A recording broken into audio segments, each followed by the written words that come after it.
stuff to pick. These are Aprium apricot plum mix. They are good.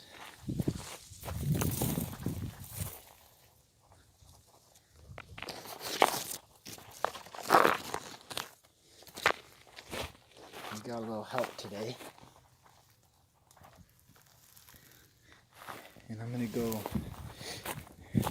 grab a couple of the regular apricots. Those are nectarines, but they're not ready. And the cherries were on here. We only had a few decent cherries this time.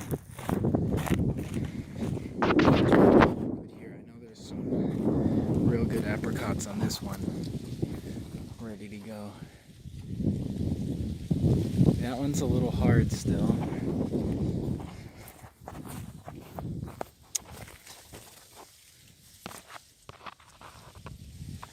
That one is too. Yeah, these may not quite be ready. Yep, it's like the Aprium is ready first.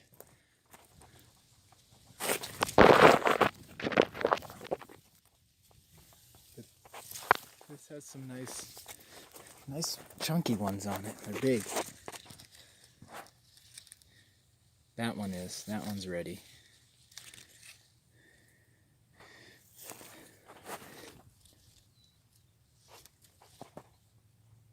That one is too.